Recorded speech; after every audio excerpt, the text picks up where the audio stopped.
Buongiorno a tutti, eccoci qui oggi a vedere, a gustare una partita di Magnus Carlsen giocata contro una giovane promessa, Firouzja Alireza, un giovane ragazzo iraniano barra francese e che ha già alla sua giovane età già più di 2750 punti.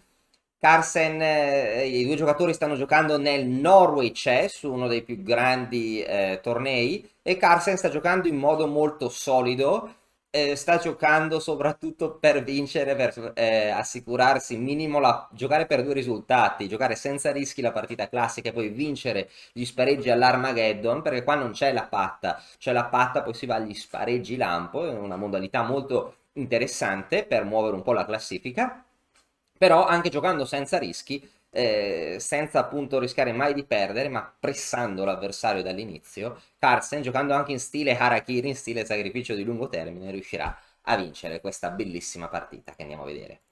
Ok, Carlsen ha giocato E4, E5, cavallo F3, cavallo C6, alfiere B5, l'apertura spagnola o Rui Lopez. Nero gioca A6, alfiere A4, alfiere per C6 la variante di cambio, alfiere A4 è la variante principale, cavallo F6, arrocco. A questo punto la variante classica è giocare più che altro con B5 e alfiere E7, oh chiedo scusa, è stato il mouse, alfiere E7 o meglio ancora alfiere E7 e dopo torre 1 B5, ma qua il nero non gioca la variante classica con l'alfiere in E7, gioca con una variante un po' più recente che si chiama B5, alfiere B3, alfiere C5 che si chiama variante Arcangelo. L'alfiere in C5 è più attivo che in E7 come viene sviluppato nelle partite più classiche, ma d'altro canto questo alfiere si espone a C3 e D4 con l'idea di guadagnare tempi appunto sull'alfiere occupando il centro. Che Carlsen gioca a 4 perché il pedone A6 sarebbe inchiodato in caso di apertura della colonna. In caso di B per A4, alfiere per A4, l'alfiere di nuovo minaccia il cavallo e il pedone in A6 sarebbe debole e isolato. Quindi il nero gioca torre B8 e qua Carlsen gioca C3. Ora con l'inserimento delle mosse A4 e torre B8 il bianco ha la possibilità di scegliere in futuro se giocare A per B5, se spingere in A5. Ok, il nero gioca D6, il bianco gioca D4, l'alfiere va in B6 e Carlsen gioca A5, qua ovviamente ancora tutta teoria.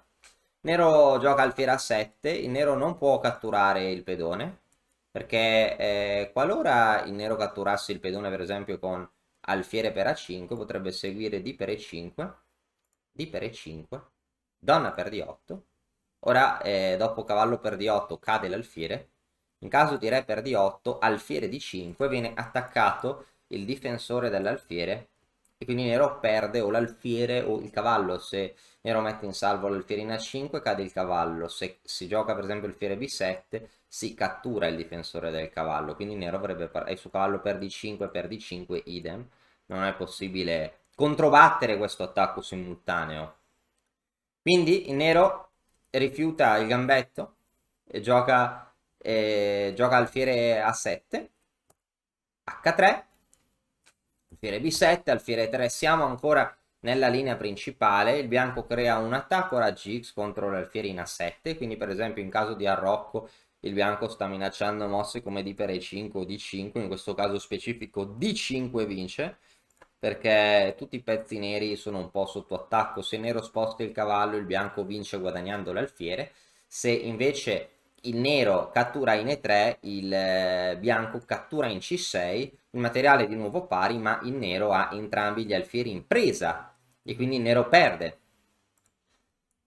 Dopo alfiere 3, il nero cattura in E4, che era una mossa teorica, ecco, e qui, a questo punto, secondo la teoria, secondo le pubblicazioni le pubblicazioni che sono state effettuate su questa posizione, secondo appunto la pratica consolidata già dalla recente Coppa del Mondo, il cui vincitore ha battuto un giocatore indiano fortissimo, il vincitore, l'altra giovane promessa Duda con 2700 punti e l'ho sconfitto un indiano fortissimo che si chiama Vidit. La mossa teorica era di 5, dopodiché senza stare qua a commentarla c'è tutta una variante che è tutta a colpi di motore, no? Perché ovviamente siamo alla mossa 13, ma questi giocatori sanno già tutto. Beh, non solo questi giocatori, anche giocatori più deboli, perché è tutto pubblicato, ci sono pubblicazioni con questo repertorio anche per il nero. Ecco, e qua il nero può catturare in E3, secondo la teoria, non sto qua a spiegare le mosse perché è teoria consolidata, di per C6, cavallo per F2, donna E2, quindi c'è tutti i pezzi in presa pieno di mosse intermedie, cavallo per H3 intermedia, H1, cavallo F2, torre per F2, alfiere per F2, e come se non bastasse, ora dopo alfiere per C6, cavallo per E5, alfiere per G2, re G1 punto esclamativo, quindi una sequenza di mosse incredibile,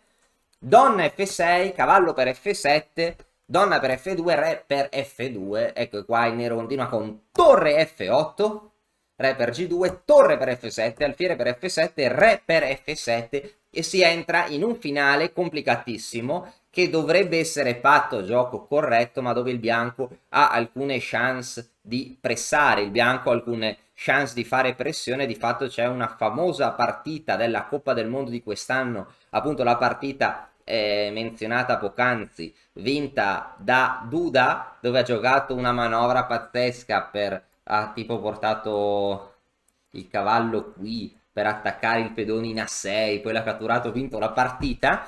Ok, ci sono, il bianco ha forse qualche piccola chance in più per vincere, ma sicuramente in questa partita Firogia avrebbe saputo tutta la teoria consolidata, avrebbe avuto miglioramenti, lui e i suoi secondi avrebbero avuto miglioramenti per questa partita e quindi Carlsen non avrebbe trovato nessun vantaggio, ma ecco che il campione del mondo lo sorprende con cavallo BD2, che novità teorica. E che qua semplicemente cavallo BD2 non dà inizio a continuazioni forzate, ma il bianco rimane con un pedone in meno. Però il compenso è di lungo termine. Per esempio, se Nero giocasse, non so, se Nero vuole risolvere la situazione del pedone indico, gioca così, alfiere G5, e il bianco sta creando un attacco devastante, perché sta attaccando la donna, arriva uno scacco, e il nero è sottoposto ad un attacco incredibile su D per C3, possono seguire attacchi incredibili, non so, anche alfiere per F7, mossa intermedia, re per F7, donna D5, si sposta la donna con tempo e poi cade la donna nera. Il nero è proprio sotto un turbine in questa variante. Quindi se nero gioca donna e 7, il bianco può intensificare la pressione con mosse con torre 1, con un'attività spaventosa. Nero decise di giocare a Rocco, ma così facendo con D per E5 il bianco ricattura, riprende il pedone, perché dopo alfiere per E3, donna per E3, D per E5 o cavallo per E5 o D per E5, il bianco recupera il pedone, sta un po' meglio perché tutti i suoi pezzi sono attivi. Il pedone in F7 è debole, notiamo che torre 8 inchiodatura non funziona per cavallo per F7 o alfiere per F7. Cavallo per F7 era forte perché minacciava delle scoperte, quindi il bianco vince. Torre per E3, cavallo per D8, re via, F per E3 e il bianco ha un vantaggio di materiale decisivo. E il nero ha giocato di per E5 per cambiare tutto, e qua arriviamo in una posizione dove Carlsen recupera il pedone e qua ha un vantaggio molto piccolo. In cosa si basa il vantaggio del bianco? Si basa nel cosiddetto alfiere buono contro alfiere cattivo. Ovvero qua Carlsen gioca una mossa maestra, questo alfiere sembra forte, ma in realtà i pedoni del nero sono fissati sul bianco e in un finale sono potenziali bersagli, questo alfiere non ha nulla da attaccare nel finale. Quindi Carlsen mantiene l'alfiere campo chiaro, che è il cosiddetto alfiere buono, contro l'alfiere cattivo. I pedoni bianchi sono fissati e fissabili sul nero e tutti questi pedoni saranno deboli. Vediamo come ne approfitta Carlsen. Cavallo C6, Carlsen qua cambia tutti i pezzi tranne gli alfieri. È vero che questo finale dovrebbe essere fatto, ma il bianco ha zero chance di perdere e qualche chance, può solo pattare o vincere. Nero giocatore F8, F4, e tutti i pedoni vengono fissati sul nero. Notare che questi pedoni sono ancora mobili, i pedoni fissati sono questi due, no? Che non possono più muoversi. Ora qua re E7, re F2, re D6, B4, ottimo. Notare che è molto facile tagliare fuori il re nero. Su re D5 alfiere F3, no? E il re deve tornare indietro, ma il punto è che anche i pedoni controllano le case scure, no? L'alfiere le case chiare, e quindi i pedoni si coordinano con l'alfiere e possono creare una barriera per il re nero, mentre appunto il nero non ha pedoni che possono controllare le case scure. Il nero giocò alfiere D5 G4, K6 G5, tutti i pedoni sul nero per fortificare il concetto dell'alfiere buono contro l'alfiere cattivo. Il nero gioca C5, il bianco gioca Re E3, C per B, C per B, Re E5. Poi il re nero è un po' più attivo, questo è un vantaggio, ma anche il bianco è un re decente. Ora l'idea è giocare alfiere G4, C8, questi pedoni sono delle debolezze. Se nero ora giocasse Re F5, per esempio, potrebbe seguire Re D4, il bianco vince perché arriva subito ad attaccare questi pedoni. Alfiere B7, Re C5, un re potentissimo. Ora notiamo che il nero deve perdere un tempo per andare ad attaccare questi pedoni, Re B6, alfiere C8, Re C7, alfiere da qualche parte. Notare che questo alfiere non ha obiettivi, non può attaccare nulla. Re B7, il bianco vince, cattura a 6, poi va a promuovere il pedone A. Il nero giocò quindi G6, alfiere G4, con una discreta minaccia. Alfiere 6, H5, un trucchetto, sul alfiere per G4 H6 vince il pedone inarrestabile. Il re nero non ha accesso alla casa F6, anche se nel quadrato non ha accesso alla casa in F6 perché è controllata il pedone bianco. Ops. Ok, quindi qua il nero prende il fiere per. Ora il finale dovrebbe sempre essere patto, ma il nero ha varie debolezze. Diciamo che tutti questi pedoni possono essere attaccati dall'alfiere.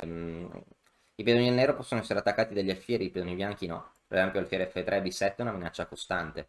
Nero gioca Re F5, alfiere F3. Ora su Re per G5, alfiere B7, il bianco vince. Per esempio anche se nero mette in marcia il suo pedone, questa mossa, Re G4 per appoggiare il pedone, alfiere B7, il bianco vince. Come vincerà il bianco andando, scortando ad on il suo pedone. Su alfiere C8 il bianco attiva il suo re. Per G5 qua, Re C5 si poteva fare, ma il bianco gioca Re 5 che è altrettanto buona e il nero è nei guai.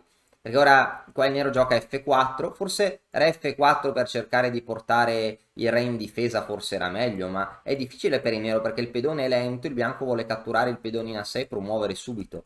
Il nero gioca F4, Re E5, il nero è quasi in Zuzvan perché per esempio su alfiere D7 l'alfiere arriva, sembra che il nero avrebbe avuto delle mosse uniche per salvarsi, tipo alfiere H3, ma è molto difficile perché sembra che il bianco stia vincendo.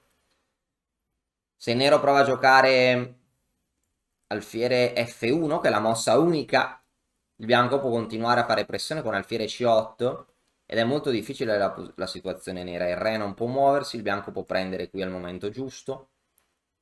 Su F3 si può inseguire il pedone, poi bloccarlo e con una posizione così il bianco vincerebbe. Il bianco qua blocca, mette il re fisicamente davanti al pedone nero e lo blocca, poi cattura in A6 e spinge il suo pedone, perché A6 è una debolezza totalmente diversa, se il pedone fosse stato in A7 sarebbe stato inattaccabile, ma non è in A7, è sul bianco. Quindi dopo re e 5 il nero si spaesa, alfiere H3 forse avrebbe pattato se il nero fosse stato un computer, ma il nero è un umano, il nero sbaglia. Giocare sotto pressione da Carlsen dopo molte mosse, giocare G6, ora Carlsen cattura in F4, il materiale è pari, ma il bianco ha l'alfiere buono, che pedoni sul nero, il nero ha l'alfiere cattivo. Carlsen lentamente vince, F6, alfiere D5, alfiere D7, alfiere B7.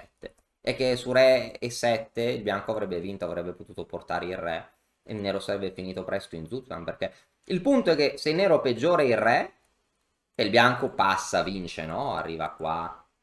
Su alfiere D7 sempre cose così vincono. Se il nero cambia gli alfieri probabilmente perde, perché qua ora questo finale si vince per via di una serie di Zuzvan. Tac, tac, che si vince re A7, re C7, re A8, re B6 e si vince, che poi si catturano i due pedoni. Quindi il punto è che il nero prima o poi, se peggiora il re, perde comunque. Il nero ha giocato alfiere D7, ora alfiere B7. Ora si vede la forza dell'alfiere buono, tutto ciò che aveva progettato Carlsen a partire da quando rifiutò il cambio degli alfieri, da quando precedentemente, oh no, non sono tornato abbastanza indietro da quando, ora vado alla posizione, da quando Carlsen, questa era già un'idea possibile di Carlsen quando giocò il Fiere C2 alla mossa 19. Quindi torniamo velocemente ripercorrendo la partita a questa posizione. Sto facendo le mosse veloci, tutte le mosse che abbiamo già visto. Ok, qua il nero gioca alfiere di 7, alfiere B7. Il nero prova a portare il re, ma senza speranza. Il bianco cattura il pedone, re di 4. Il nero deve muovere. Se il nero muove il re, il bianco entra con il re. Alfiere 8, alfiere B7. Alfiere D7, alfiere F3 con calma. Ora ci sono idee di spingere il pedone. Alfiere C8 per contenere tale pedone. Alfiere E2.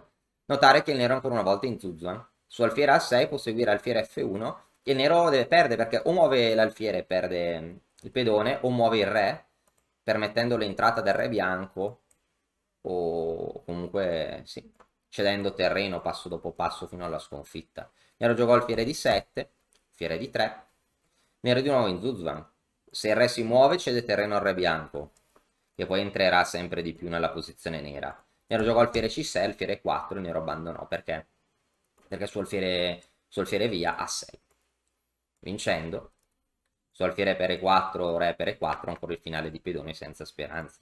Su re E6, cercando di mantenere l'opposizione, il bianco vince, perché il re nero è fuori dal quadrato. Su re C6, re E5, pian piano il bianco entra, va a catturare B5 vincendo. Quindi, secondo me, una magnifica vittoria di Carlsen. Una novità stupenda, un cavallo B2 in apertura che gli permette di giocare una posizione sacrificando un pedone per l'iniziativa. Ma poi mi è strapiaciuto il finale con l'alfiere buono, con l'alfiere cattivo, con la struttura fissata sul nero. Spero che la partita vi sia piaciuta, grazie mille e a presto, alla prossima, grazie. E ora per continuare che cosa posso fare? Beh, innanzitutto ti consiglio di iscriverti al nostro canale in modo tale da non perderti le nuove video lezioni. E poi puoi vedere il video che è stato più cliccato in questa settimana. Ci vediamo, ciao!